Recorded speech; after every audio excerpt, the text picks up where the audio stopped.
हम लोग पढ़ रहे हैं भगवत गीता के 6ठे अध्याय के 6ठे श्लोक को। बहुत आसान श्लोक है समझने में। बंधुरात्मात्मनस्तस्य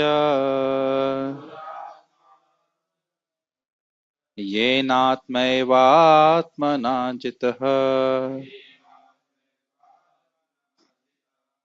अनात्मनस्तु शत्रुत्वे वर्तितात्मैव शत्रुवः।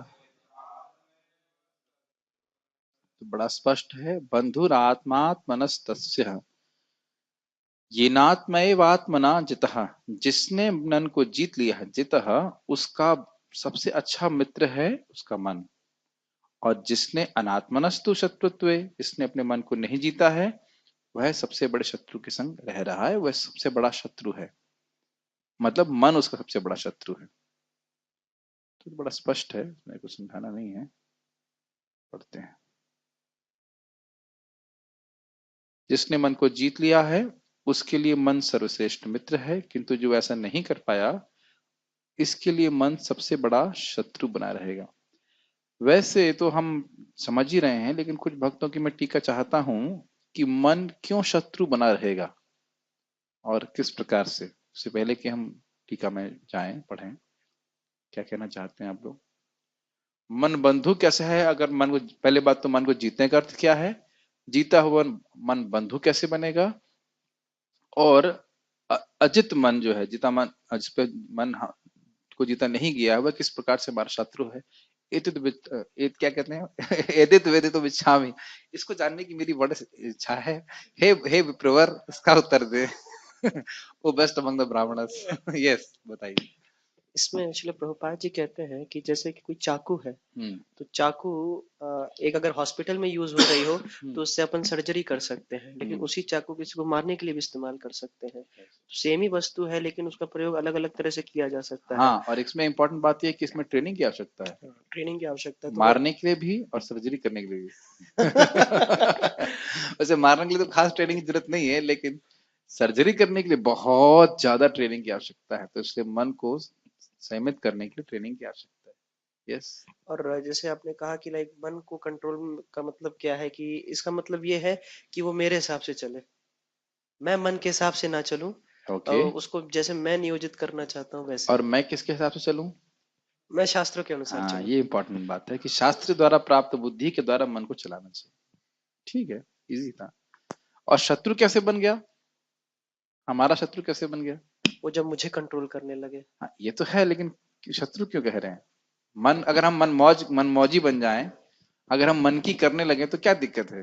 जब हम मन तो की मन की बन जाएंगे। ठीक है, जब मन की करने लगे तो दो चीजें हमारे साथ हमेशा होगी कि हम राग और देश से प्रेरित रहेंगे। Very good. और राग देश जिस व्यक्ति में होता है उसका मन हमेशा उद्विग्न रहता है, क्योंकि सुख ये मिलेगा बहुत और कभी इंपॉर्टेंट दुख पॉइंट मिलेगा, है। और वो बहुत ज्यादा आपने दिक्कत सुना देता ये है। बात?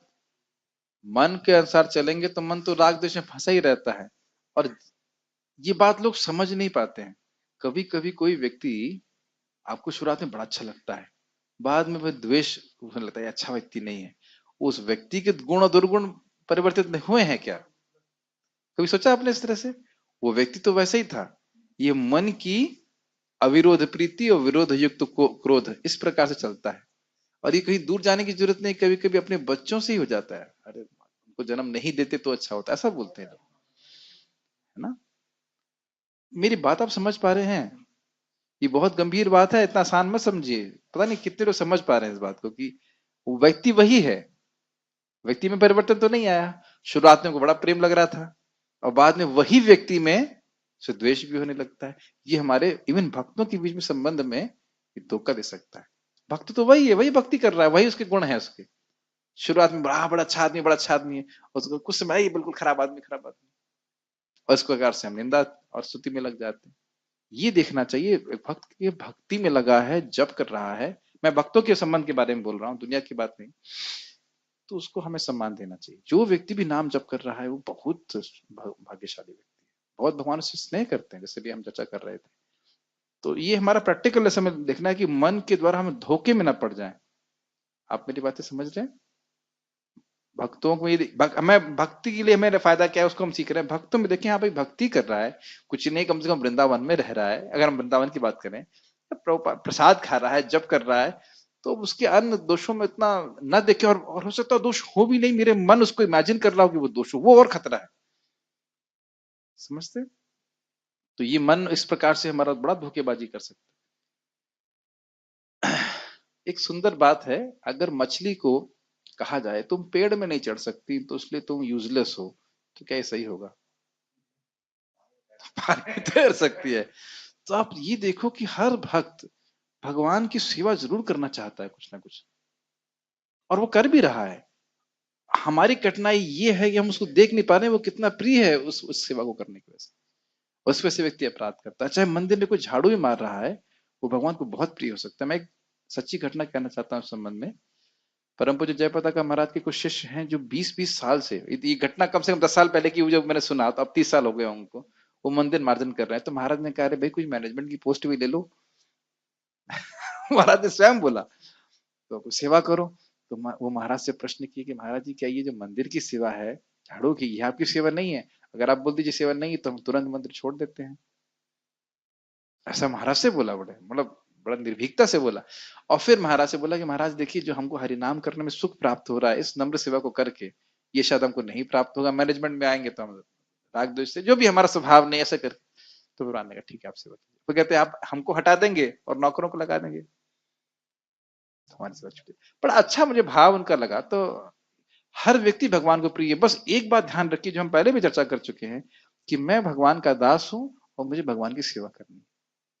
इस भावना से, और भगवान मुझसे प्रसन्न हो जाए, ये एटीट्यूड जो है, ये भगवान को पसंद करता है। इंटेंशन। परम पूज्य राधा गोविंद महाराज जी से प्रश्न किया गया था, तो पब्लिक में किया गया था, महाराज जी भक्ति में भाव का महत्व है कि क्रिया का? तो महाराज बड़ा स्पष्ट बोले, भाव का।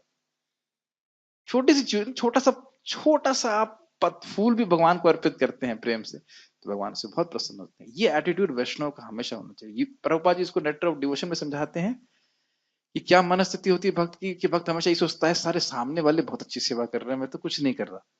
ये युधिष्ठिर महाराज भी जब प्रहलाद महाराज के बारे में सुनते हैं, तो कहते हैं अरे प्रहलाद महाराज कितने अच्छे भक्त हैं, मैं तो कुछ हुई नहीं। तो फिर नारद जी उनको प्रीचिंग करते हैं, अरे भाई आप वो भगवान जिनका वो ध्यान कर रहे हैं, वो आपके गुरु हैं, आपके मित्र हैं, आपके सेवक है, आपके घर में रहते। कितना व्यक्ति को अहंकार भी आ सकता है, देखो भगवान मेरे मित्र हैं, ये सेवा कर रहे हैं, लेकिन वह सोच रहे नहीं, मैं तो कुछ हो ही नहीं, वो भक्त अच्छा है। ये बहुत अच्छी भावना है। बहुत सब भक्त अगर इस प्रकार से सोचें तो कितना सुंदर समाज वैष्णव का हो जाएगा। लोग कितने आकर्षित हो जाएंगे समाज से, नहीं? हमारे गुरु महाराज संबंध में बोल रहे थे, कह रहे थे कि ब्रह्मचारियों को सोचना चाहिए कि देखो गृहस्थ कितनी तपस्या कर रहे हैं, बच्चों के संग रहते हैं, पत्नी के संग रहते हैं, कितनी तपस्या कर रहे हैं। और गृहस्थों को सोचना ही चाहिए, देखो ब्रह्मचारी कितनी तपस्या कर रहे हैं, कितना वो जो है बेचारे सिंपल रहते हैं, दो चार धोती कुर्ता में संतुष्ट रहते हैं, तपस्या कर रहे हैं। तो ऐसे एक दूसरे को सम्मान देना चाहिए। सम्मान देने में बहुत भगवान के नाम में रुचि प्राप्त होती है, ये अभ्यास होना चाहिए। मैं खाली ये बोल रहा था कि मैं मन की बात बोल रहा हूँ, किस प्रकार से मन भक्तों के समाज में भी हमारा शत्रु बन सकता है, हमें अपराध करने पे प्रेरित कर सकता है। तो वैसा ना करें, शास्त्र के अनुसार चलें। गीता भूषण टीका। मन किस प्रकार के व्यक्ति का मित्र है और किस प्रकार के व्यक्ति का शत्रु है, बड़ा स्पष्ट टीका है। मन उस जीव का मित्र है, अर्थात उपकारी है, जिसने इस पर विजय प्राप्त कर ली है, तो बड़ा स्पष्ट है। मन आत्मा का शत्रु है, अर्थात अपकारी है, जिसने उस पर विजय प्राप्त नहीं करी। और ये भी आप जानते हैं कि मन में जो विषय वासना है, अगर उसको नहीं जीता है तो फिर बार बार उसको वही व्यक्ति को प्रेरित करता है, वो कार्य करने के लिए प्रेरित करता है जो उसको अगले जन्म का कारण, हाँ, अलग जन्म का निर्माण कर देगा, दुख भोगना पड़ेगा। तात्पर्य पढ़िए दाशरथी प्रभु। तात्पर्य, अष्टांग योग के अभ्यास का प्रयोजन मन को वश में करना है, जिससे मानवीय लक्ष्य प्राप्त करने में वह मित्र बना रहे। मन को वश में किए बिना योग अभ्यास करना मात्र समय को नष्ट करना है। जो अपने मन को वश में नहीं कर सकता, वह सतत अपने परम शत्रु के साथ निवास करता है, और इस तरह उसका जीवन तथा लक्ष्य दोनों ही नष्ट हो जाते एक हैं। आपने सुनी कहावत, गाना था, गाना है शायद, फिल्मी गाना है, लेकिन वो फिल्मी मतलब भजन टाइप का कुछ है, लेकिन बात अच्छी है। दूसरों पे जय से पहले खुद पे जय करें, सुना है आपने? हमको मन की शक्ति देना ऐसे करके। बहुत भजन बहुत अच्छा है, उसका मतलब बहुत समझ में आया। बताइए इसका मतलब क्या? दूसरों पे जय से पहले खुद पे जय करें, बहुत इजी अर्थ है। दूसरों का दोष देखने से पहले जय का अर्थ यहाँ पे हुआ कि दूसरों का में गुण देखने से पहले आप अपने जय करो, आप अपने आप को कंट्रोल। अच्छा, दूसरों पे जैसे आप देखें ना, सिकंदर पूरे विश्व को राज्य करने के लिए था, लेकिन अपनी इंद्रियों को सीमित नहीं कर पाया। और यही चीज हम लोग हिरण्यकश्यप के केस में भी देखते हैं। प्रहलाद महाराज क्या बोलते हैं, कुछ कुछ मैं पैराफ्रेज करूंगा, वो कहते हैं कि आपने अपनी इंद्रियों को जीता नहीं है। अच्छा, तुम उसे अधिक जानता, इंद्रियों को जीतेगा ऐसे करके। एक प्रश्न भी उठ जाएगा कि हिरण्यकश्यप ने इतने साल तपस्या किया, तब उसको इंद्रिय जित क्यों नहीं कहा जा रहा? उसने तो इतना तपस्या किया था कि पूरे शरीर को सुखा दिया, तो आप उससे क्यों नहीं कह रहे हो कि इंद्रिय जीती नहीं उसने? ये कुछ आपको विरोधाभास नहीं लगता? इतने साल तक उसने 4 रेगुलेटरी प्रिंसिपल्स का पालन किया। क्यों? क्यों? माइक बोलिए, सही बोल रहे हैं, सही बोल रहे हैं। यस, मैं सुनना चाहता हूँ। मैं चाहता हूँ कि आप लोग सोचें, विचारनीय बात है। इतनी सारी तपस्या किया, फिर भी उसको इंद्रजीत क्यों नहीं किया? तो प्रहलाद महाराज ने कोई तपस्या नहीं किया। यस, क्योंकि उसका उद्देश्य था इंद्रजीप्ति करना। यस, उसका उद्देश्य मतलब तथाकथित रूप से भले इंद्रियों को सुखा रहा है वो, लेकिन उद्देश्य यही कि बढ़िया से भोग प्राप्त करे। आप जानते हो हिरण्यकश्यप का अर्थ क्या है शास्त्री जी? माइक दीजिए। हिरण्यकश्यप के शब्द की व्याख्या करेंगे। हिरण्य मतलब सोना, गोल्ड। सोना, सोना, गोल्ड। हाँ, सोना। हाँ, ठीक है। ओके, स्वर्ण। हाँ ठीक है। कशु मतलब सॉफ्ट। Soft bread. तो वो इंद्रिय तृप्ति ही उसका लक्ष्य था, तो ऐसी तपस्या से क्या फायदा? तो यह इंद्रिय को जीतने की बात नहीं हुई। एक प्रश्न। यस, मन तो पर वो जो निर्जीव चीज है, अब उसको फ्रेंड या मित्र बोलने का क्या आस है? ये अच्छे प्रश्न है। मन निर्जीव वस्तु है, लेकिन ये हमारा बंधु और मित्र जैसे कि कोई कैसे हो टीवी का सकता है? बॉक्स रख दे, अब वो कहेंगे ये मेरा दोस्त है, ये मेरा शत्रु है। हाँ, आपकी बात सही है कि टीवी का जो बॉक्स है वो हमारा बंधु शत्रु कैसे हो सकता है, लेकिन हम उससे अपनी पहचान कहाँ करते हैं? टीवी के बॉक्स से हम अपनी पहचान नहीं करते ना, लेकिन मन से पहचान करते हैं। ये बात समझ में नहीं आती।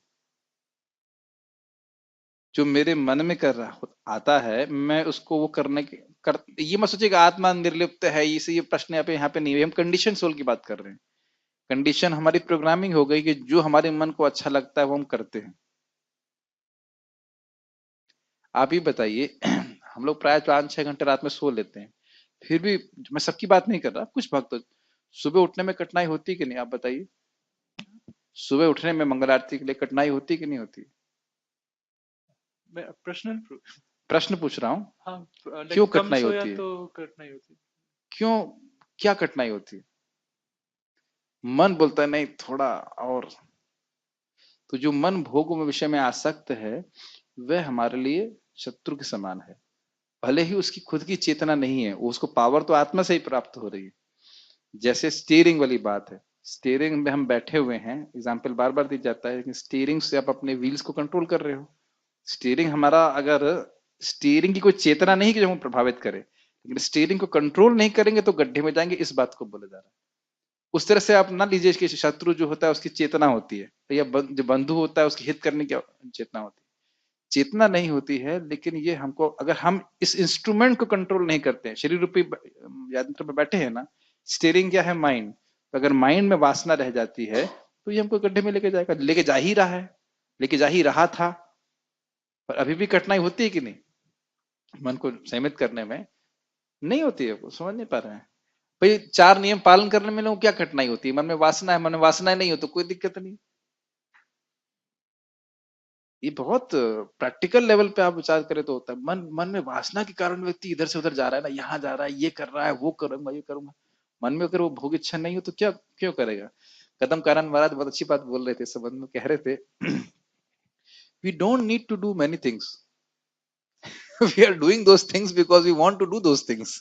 हमें बहुत कुछ करने की जरूरत नहीं है, हम इसलिए कर रहे हैं क्योंकि हम करना चाहते हैं। प्रभुपाद जी बात बोले कि प्रगति के लिए केवल हरे कृष्ण सफिशिएंट है, लेकिन तुम लोग नहीं कर सकते हो तो मुझे अपना सर फोड़ना पड़ता है कि तुम लोग को कैसे नियोजित करूं। तो मन में जब गुणों का प्रभाव होता है, होता ही रहता है, तो फिर उसके द्वारा ही तो ढकेलती है माया के। बड़ा बड़ा स्पष्ट हम समझ रहे हैं, तो मन को एक इंस्ट्रूमेंट की तरह लेना चाहिए, नहीं तो अभी तो हम अपनी पहचान मन से कर रहे हैं। भाई कोई आपकी निंदा करता है, क्या नाम से, दशरथ प्रभु को क्वेश्चन करेंगे, माइक दीजिए। आपकी कोई निंदा कर सकता है? कितना अजीब से प्रश्न है ना। मेरी कोई निंदा आपको कोई देख सकता है? ऑन तो करिए, ऑन तो करिए। जो मैं वास्तव में हूँ उसको तो कोई नहीं देख बस सकता। सिंपल बात ही खत्म। कितना अब यही मन की कठिनाई हो जाती है। आप देखो कि हर व्यक्ति यहाँ जो उपस्थित है, हम सबको करेक्शन अच्छा नहीं लगता, इंक्लूडिंग माई सेल्फ। करेक्शन मतलब सुधार, कोई बोल चाहे बहुत इसलिए प्रेम से देना चाहिए, मैंने महसूस किया, सुधार बिल्कुल पसंद नहीं आता। और नहीं तो मैं क्लास के बाद को डेमो दे देता हूँ। नहीं अच्छा लगता। अब कोई कहे कि मेरी निंदा हो रही है, ये मेरी स्तुति हो रही है, किसकी हो रही है? हाँ, आप कह सकते हो शरीर की, लेकिन हमने मेरी हो रही है, तो ये मन की वजह से तो हो रहा है ना, मन आसक्त है इसमें। तो हम अपनी पहचान मन से करते हैं, ये बात रहती है। धीरे धीरे करके जब हम विरत हो पाते, विरत होने का तरीका बहुत सिंपल है। जब हम भक्ति करते करते भक्ति के सुख को अनुभव करने लगते हैं, तो फिर उस बात पे हम ध्यान नहीं देते। ये बात नेचुरल, ऐसा नहीं कि हम खाली सहन कर रहे हैं, ऐसा नहीं है। जस्ट भक्ति करते हुए इतना अच्छा लगने लगता है कि उस सब बातों पर हम ध्यान नहीं देते। जैसे आप लोगों को फर्क पड़ता है कि घर वाले क्या सोचते हैं, आप ब्रह्मचारी क्यों हो गए? कुछ फर्क, कुछ भी सोचते रहो, सोचने से क्या होता है? क्योंकि भक्ति करना अच्छा लग रहा है। और नहीं तो दुनिया वाले ही सोचते रहते हैं क्या कहेंगे क्या कहेंगे। तो ये मन जो है इंस्ट्रूमेंट के रूप में देखना चाहिए। जैसे हम लोग स्टीयरिंग कंट्रोल करते हैं, घोड़ों की क्या कहते हैं वो लगान कंट्रोल करते हैं, उस प्रकार से देखना चाहिए। नहीं तो वो लगान जो शत्रु की तरह है। तो ये उपमा दी जा रही है, इसको ऐसे ऐसे नहीं बिठा लेना चाहिए पूरी तरह कि वह शत्रु की तरह है, सचेत है। प्रश्न तो समझ गए थे ना आप, मन सचेत नहीं है, लेकिन जिस मन में भोग की वासना है वह आत्मा के लिए शत्रु के समान। I hope it answers the question somewhat. आप भी विचार कर लीजिए। ठीक है। इस तरह उसका जीवन तथा लक्ष्य दोनों ही नष्ट हो जाते हैं। कहाँ? हाँ जीवन, यस, पढ़िए। जीव की स्वाभाविक स्थिति यह है कि वह अपने स्वामी की आज्ञा का पालन करे। ये बहुत सुंदर बात है। ये आपने विचार किया उसके ऊपर? हम लोग क्योंकि स्वरूपगत रूप से सेवक हैं, तो हमें कोई ना कोई स्वामी जरूर चाहिए। इसमें छोटा तो बातें बहुत सिंपल हैं प्रभुपाद जी की, लेकिन बड़ी गंभीर हैं। हम सब लोग सेवक हैं, इसलिए हमें कोई ना कोई स्वामी रहना चाहिए। तो दो स्वामी इस जगत में हैं, या तो शास्त्र का वचन भगवान का, और नहीं तो माया के द्वारा प्रेरित। और आपको याद हो माया कैसे प्रेरित करती है? जो पूर्व जन्म के संस्कार हैं उसी को एक्टिवेट कर देती है कि नहीं? मन में उस संस्कार छपे रहते हैं और फिर उसको जागृत कर दिया जाता है। आप लोग अपने जीवन को थोड़ा सा कभी थोड़ा विचार कीजिएगा कि जब हम लोग का जन्म हुआ या जहां पे सेटिंग हो रही है, सारे कुछ एक प्रोग्राम वे में सब कुछ किया जा रहा है। प्रोग्राम का मतलब एक योजना के तहत हमारा जीवन चल रहा था। यहाँ पैदा होंगे, इस परिवार में होंगे, यहाँ माता पिता होंगे, फिर यहाँ पढ़ने जाएंगे। हमें लगता है सब कुछ लाइक कुछ हो रहा है नया, लेकिन एक्चुअली सब कुछ सेटिंग है हमारे कर्मानुसार, देव की नेत्री अनुसार, देव नेत्रिणा समझते हैं इसका। वह तो जब हम शास्त्र मालूम चलता है तब हमें मालूम चलता है कि मुझे क्या करना है। हमारी जो स्वेच्छा है वो है, फिर उस स्वेच्छा का उपयोग करने की शक्ति हमको शास्त्र से समझ में आती है। आप मेरी बातें शायद समझ पा रहे होंगे। तो यही बात है कि हम सेवक तो हमेशा है, लेकिन हम अब शास्त्र के अनुसार चलते हैं तो फिर हमारी मुक्ति होती है। आप लोगों ने आगे पढ़ेंगे या शास्त्र विधि मुस्तृज्य इत्यादि श्लोक। यस। अतः जब तक मन अविजित शत्रु बना रहता है तब तक मनुष्य को काम, क्रोध, लोभ, मोह आदि की आज्ञाओं का पालन करना होता है। किंतु जब मन पर विजय प्राप्त हो जाती है तो मनुष्य इच्छा अनुसार उस भगवान की आज्ञा का पालन करता है जो सबों के हृदय में परमात्मा स्वरूप में स्थित है। कितना सुंदर बात है, कितना सुंदर बात है ना। हाँ सर, मिल गया? माइक बोलिए। Yes, why not. पहले तो जीव तो भगवान का दास है, तो हाँ। भगवान की सेवा करना उसका स्वरूप है। यस तो जो कंट्रोल्ड मन है उसको वो अच्छे से सेवा में नियोजित कर सकता है, यस, और जो अनकंट्रोल्ड मन है उसको अच्छे से सेवा में नियोजित नहीं नहीं कर कर सकता। सकता। और कठिनाई आती है, देखिए शुरुआत में साधना में जब हम भक्ति कर रहे होते हैं, भक्ति करते हैं लेकिन कुछ विषय की वासना आ जाती है तो मन उससे शुद्ध हो जाता है। लेकिन अगर हम भगवान की भक्ति करते रहेंगे, आगे भी आने वाली बातें, तो फिर आप देखेंगे वो अपने आप भगवान की कृपा से उन वासनाओं को हटा देते हैं। प्रभुपाद जी बहुत सुंदर बोलते हैं, वो कहते हैं कि अगर भक्त पापों से बचने का प्रयास करे तो भक्ति करता रहेगा तो भगवान स्वयं, प्लीज ध्यान रखिएगा, भगवान स्वयं उसकी भक्ति की बाधाओं को नष्ट कर देंगे। बहुत सुंदर बात। आप प्रयास करते रहो। ईमानदारी बहुत जरूरी, ईमानदारी से भक्ति करते रहिए। जो भी आप सोच रहे हो, काम क्रोध इत्यादि, वो सब भगवान समाप्त कर देंगे। जैसे आप जानते हो वो छठ रिपु, आप जानते हो ना, देवकी के जो 6 बच्चे, माता देवकी के जो 6 बच्चे थे, उनको मारने का जो लीला हुई, तो उससे क्या हमें शिक्षा प्राप्त होती है कि जो 6 रिपु हैं, काम क्रोध इत्यादि, जब ये नष्ट होंगे तब भगवान हमारे हृदय में आविर्भूत होंगे। धैर्य बहुत महत्वपूर्ण है, उत्साह बहुत चाहिए, और धैर्य से करते रहो, भगवान स्वयं नष्ट कर देंगे। बस ये हम फिर रिपीट करूंगा, कई बार रिपीट कर चुका हूं, भगवान के बारे में बोलने सुनने की अर्ज। ये मुझे प्रभु जी ने बहुत अच्छी बात ने बोली एक बार प्रवचन में, कि मैं, प्रवचन मतलब प्रभु जी दशरथी प्रभु बता रहे थे कि मैं किसी को मौका ही नहीं देता कि मेरे कानों को डस्टबिन बना दे। मैं बहुत अच्छा लगी थी, वेरी नाइस शिक्षा।